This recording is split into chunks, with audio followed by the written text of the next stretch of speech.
Hello YouTube, being from the bedroom here, you guitar junkie. What do we have here? I'll tell you about it in a minute. Yeah, that's the jack, it's the cable. Sorry, I've been running this cable over for so long, I finally kind of messed it up. I need to get a new cable. So, I'm going to put on my, Larry Colton, Gary Moore-ish backing track, which I'm sure you've heard a dozen times. And I'm just going to let it rip through the Marshall gain, and then I'll stack it with my dirty boost. And maybe switch over to my overdrive, just for shits and giggles. But let's get into it, shall we?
Some stacking.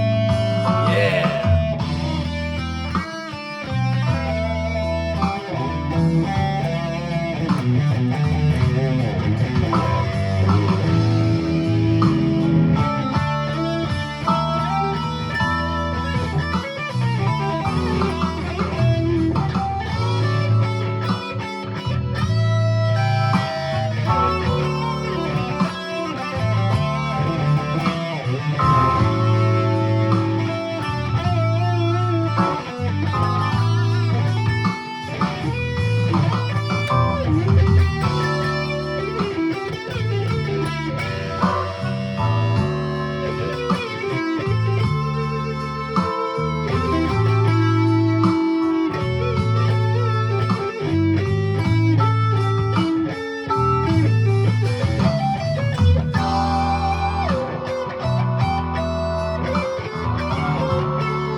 Yeah, didn't want to go too crazy, so I'm going to tether and tell you what we have here. What we have here is failure to communicate. No, so what this is bean. I just drew a complete blank. Okay, this is a Gibson. Oh man, dude. I bought those stupid pills that you're supposed to take to remind you, to make your memory better, strengthen your memory, improve your memory, whatever the hell it is. So I bought them from the store when I went food shopping. came home, unpacked all the groceries, and, you know, just forgot about the pills. And a couple of days later, you know how you get up and walk into the kitchen or into a room, and then you stop and you go, okay, what did I get up to come in here for? So you go and where you were and try to repeat what you just did and hope that it's going to trigger the memory on why you got up and went into that room to begin with. Kitchen, whatever. So when I did that, I was like, man, I should get those pills. And I was like, I got those pills. Where are those pills? And I start looking around for them. And I think I mentioned it before. 2 weeks later, I found them in the freezer. So they were garbage. They were crap. I threw them out. I never used them again. And my buddy years ago, I think 2019, he used to come out and stay for the week. He started with this energy powder, and he said it helps him through the day, gives him enough energy. He's not like, hungry, and it helps his memory improve. And today I didn't have that drink. So yesterday and today I didn't have that drink. I have it once a day.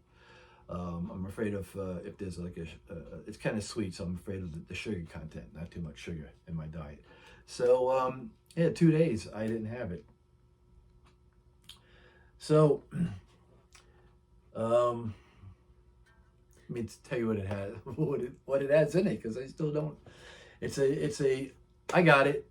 It's a 1992 USA made Gibson Studio Lite. So it's chambered, pretty much. Super light, lighter than this Tribute. That's 2016. And I think that's got a weight relief to it. But I think it's not like this is, I'm pretty sure, is pretty much close to chambered. A lot of the wood is gone. That one might just have the holes. The new ones now have, like a long teardrop. So that's what this is. Very rare, very sought after. And I remember my same, was my best bud, I think he had one of these at one time in the 90s when it first came out, because the guy that he knew was like raving about these things, how great they were. And I believe he bought one in wine red. And at that time, to me, I was a snob against Gibsons. I was a Strat guy, a super Strat guy. So if it wasn't a Strat with a Floyd Rose and 2 humbuckers, I just slumped my nose at it. And yeah, it was, it was bad of me. But I said, oh yeah, that's nice, but and really I didn't give a crap about it. So now that I've stepped back into the Gibson world, crossed over to the dark side. And the dark side is fun. Like Billy Joel said, I rather cry with how did that go? Something with the saints and the losers. See, I should have had that drink. I'd rather cry with the sinners than live with the saints, or something like that. So yeah, so I was I in case I lost my train of thought, which I thought I did, I was going through my ads. When I post my guitars on Craigslist, I go on Craigslist and I look to see every day, as make sure, first of all my ads are there. Make sure that someone didn't like my ad, or someone is selling the same thing for more money, and then what they do is they flag your ad. I've had that happen. I've had it happen where I had to notify Craigslist, because now they have the address, not only the computer address, but they know the name and of who, with the number, who owns that post, and who is going to flag it. So when you flag somebody, they're gonna know. So I go on for that, and I want to see every day, is it, did a bunch of people post? Am I still on the first page? Am I on the second page? Or am I on the third page? I just do it like in the beginning of the week and the end of the week, you know, kind of, that's about it. Maybe on a Monday and then maybe on a Friday for the weekend. And as I was doing it, you know, this thing came up, which, by the way, in the original USA Gibson hard shell case, the brown leather one that's over there, or brown vinyl leather looking, when you open it up and then it's got, you know, the pink interior with the blanket. I should have grabbed that. I don't want to step out of camera like I did in a recent video, but that's over there too. So USA guitar with the original USA case. And I was like, oh, that looks pretty cool. So I clicked on it, and the guy was saying, you know, 800 firm, no low bowlers, and you come to me, local pickup. And it said 1992 Gibson Les Paul Studio Lite. So I just liked the way it looked in the photo. The photo was a little bit darker, so it, you know, it had a cool vintage look to it. So I copied and pasted, went right to YouTube, went right to Google. I say Google, but I don't use Google anymore because they follow you around. They send you ads. They listen to your phone. So I use DuckDuckGo on my phone and my computer. So I went to DuckDuckGo and typed it in, and I was seeing that they were, you know, selling for, not for sale, but selling for.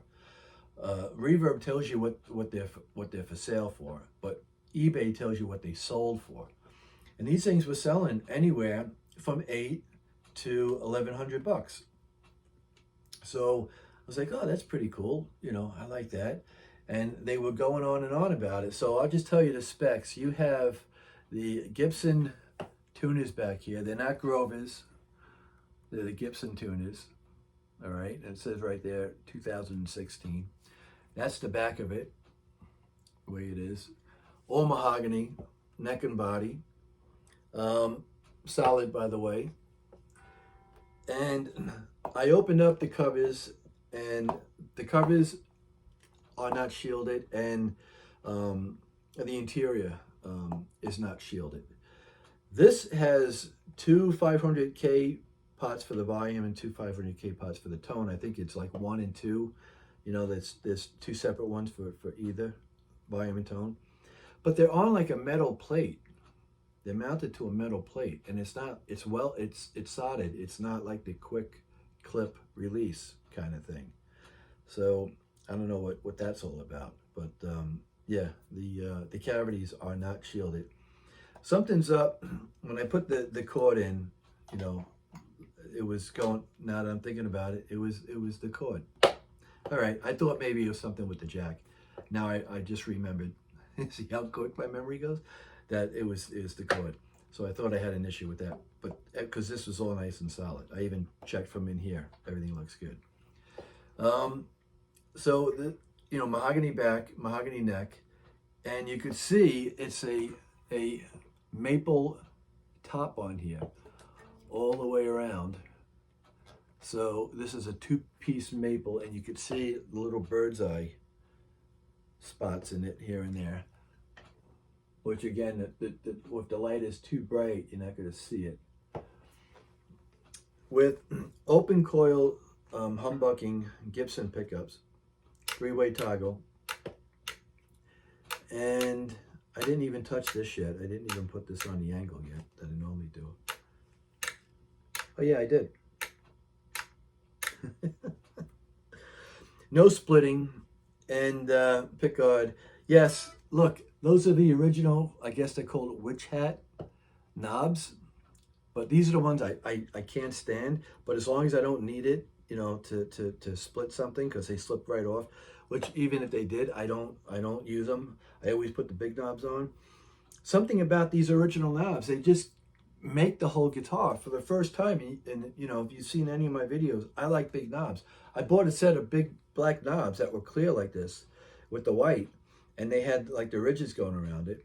And once I put them on, it was like I just took something away from the car. It's almost like if you have like a 71 split bumper Camaro, and then you're gonna cut a hole in the roof and put a pop-up sunroof, which we used to do in Penglass Safe Light all the time. So I had to put these back on.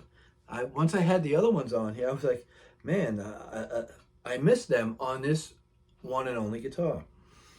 So you heard the pickups, and when I played it, I did play it through my amp without stacking the pedal, for a reason, just to let you hear these things, you know, how ballsy they are.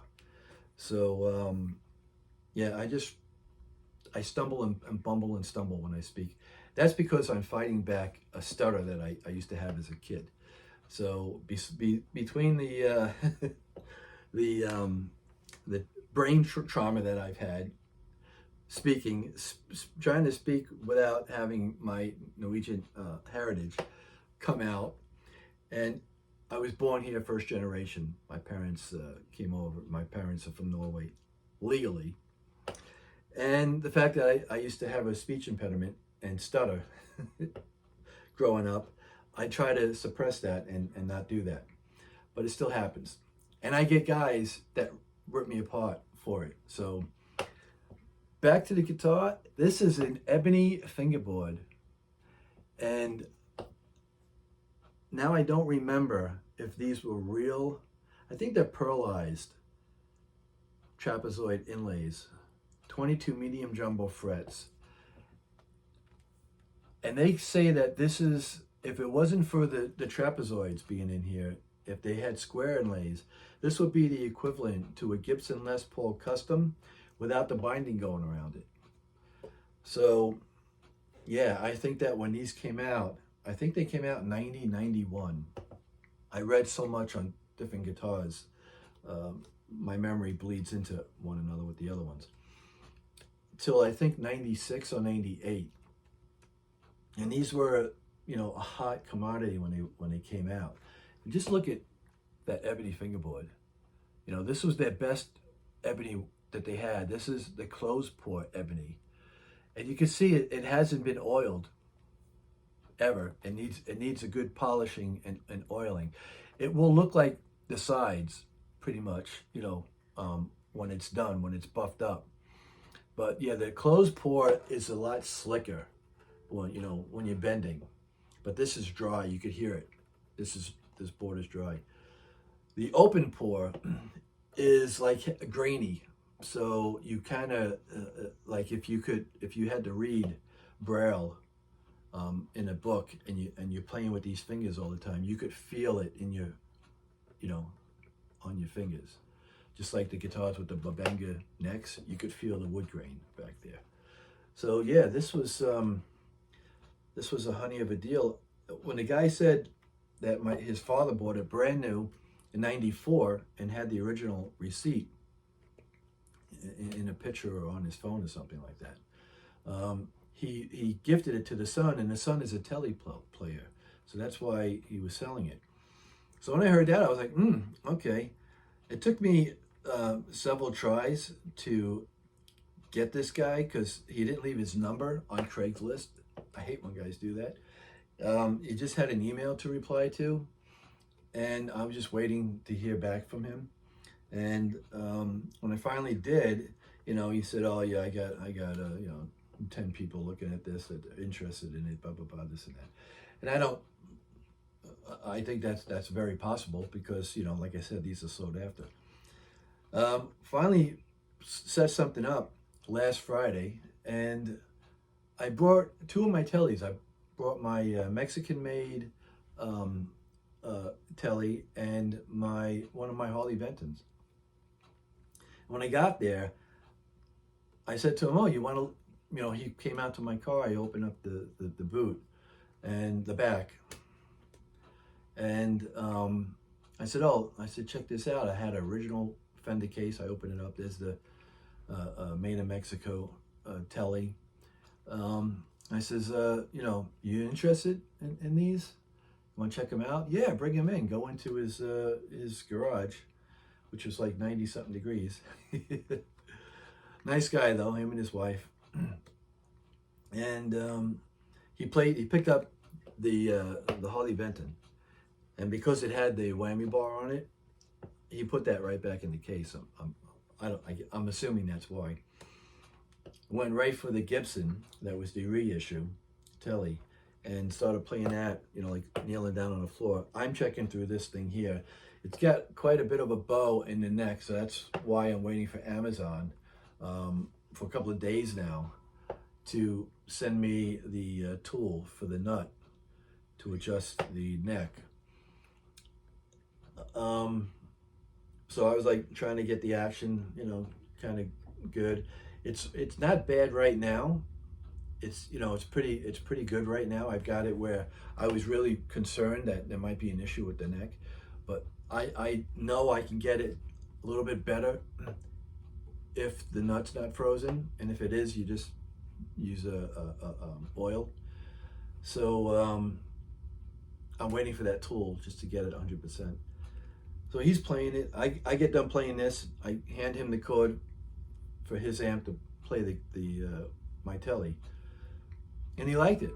And he says, "So," I said, "So what do you think?" He said, "Yeah, I like it." I was selling that telly for $750 just for the guitar. I had the picture with it in the case. It was an original Fender telly case. And I put that if you wanted that, that's $100 more for the case. So he was selling this for $8. I was selling that for $750 plus the case. So I was like, yeah, well, you know, you give me $50 and we're good to go. He's like, I don't have $50. And I didn't feel like bringing 3 guitars back home. I had the cash in my pocket. So I says, all right, let's do an even trade. And that's what we did. So I let him have the case with the guitar, because why not, right? He gave me the case with this guitar, and we both walked away happy. And the neck on this thing is just as sweet as the neck on my 1960 Tribute, USA Gibson Tribute behind me. It's beautiful, and guys in videos that were really going over this and measuring everything was saying this is an equivalent to a 59 neck. I would have to disagree with that, because, and only my experience is I played 59 reissue USA Gibson custom shop guitars, and what they are is they're almost like a 57 neck on a Fender Strat. They have like a little bit, they're thin, and then they come a little bit wide and then thin again here. And this neck doesn't have that. So, you know, they say same thing with my Bad Cat. That's supposed to be like an equivalent of a 59 Gibson Les Paul copy. That's a Bad Cat Unicorn. That was the company started, I think, in 2018. And this feels just at the same as that neck. So maybe the reissues that I played, because I only played one. I played the 59 and the 57. I wound up grabbing the 57. But the 59 that I played was just like how my friend described it to me. It was just a little bit, you know, it was thin, a little bulky, and then thin again. And he says that's the one thing that's, so I don't know. I couldn't tell you. But this neck feels amazing, just like the 2016 USA Tribute behind me with the P90s. The necks on these feel amazing. Not too happy with the necks that I've had on other Tributes that I've handled, and other Gibson Les Pauls that I've handled, standards and so on and so forth. So yeah, sorry it went so long. Again, I'm looking at it and I see it's like 23:59. So let me call it a day, and thanks for watching. Grab the remote. If you could hear me without having to plug the mic in, let me know, leave a comment, because I got a new phone, and when I play back the video, it's nice and loud where I don't think I need to plug in the microphone. I had it over here with the little antenna just in case, but and I made like, this is like the second or third video I've made with that phone. So let me know. Yes, this is the third. I don't know what order they're gonna be in, but let me know, you know, if you still can't hear me, because a lot of guys were saying I gotta turn up my volume once you start talking. So I apologize about that. I'm working through it. Have a good day and a better tomorrow.